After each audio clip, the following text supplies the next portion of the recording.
I'm certainly a part of the team, part of the offense, and I've got to do a better job. We've all got to do a better job, controlling our willingness to compete and wanting to be out there, Jones told me when I asked him about why he took part in the scuffle. I'm going to have my teammates back just like anybody would. We all have that feeling, we've just got to channel it more effectively and maybe a little bit smarter. I love it.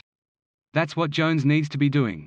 Nearly every Giants player who spoke with media afterward ultimately said it probably wasn't the smartest thing for Jones to be anywhere near the fight, but even Clement couldn't deny that it earned the QB a little street cred in the locker room. Jones has had the reputation of being this mild-mannered young guy, and seeing him get in the mix with his teammates may very well be the sort of ego boost and swagger he and the offense need going forward, and it came on a day that was the offense's best in training camp so far. Jones was surgical in one-on-ones, team drills and red zone all day. I'm struggling to think of one bad pass he threw the entire day. He even ran in for a touchdown during red zone drills that had everyone in blue jerseys hyping him up. That's the sort of stuff that matters for a quarterback who didn't take the step up he needed to from year one to year two. It's that sort of chutzpah the Giants will need from the leader in a long season. Head coach Joe Judge's reaction was dramatic, to say the least.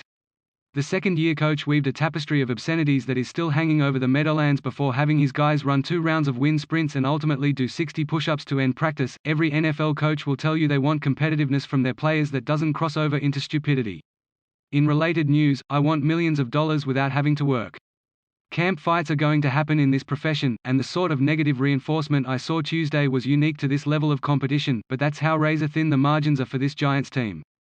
Judge has been given a clear runway to instill a culture he sees fit with this group, from refusing to call players by their names publicly when he first took the job, to making the entire defense and coaching staff run laps on Monday, to the punishment he doled out Tuesday. If it works and the Giants win, he's a genius whose old-school, football guy techniques have brought the G-men back to the playoffs for just the second time in a decade.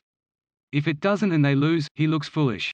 I mean, really, the speech he gave before sending them running contained a lot of cussing. I believe the defense will take care of itself again this season under the leadership of Patrick Graham. I think with Barkley's return, Jones will be able to carry about better run fakes on play action and Jason Garrett will be able to open up the playbook. And they'll need the injury luck on their side in 2021, but what will determine which side of 8-1 this Giants team winds up being on are the little things. Just as much as it'll be about who gets in fights at training camp, it'll be about how they respond. We're going to be a chippy, grimy group, Ryan said Tuesday. You need a tough locker room. I've been in a couple of tough locker rooms and I've won a couple Super Bowls and know what it takes. I know what those training camps are like. It wasn't my first time being part of a training camp fight. Wasn't my first lap, wasn't my first F-bomb, my first push-up. I've been in this for quite some time.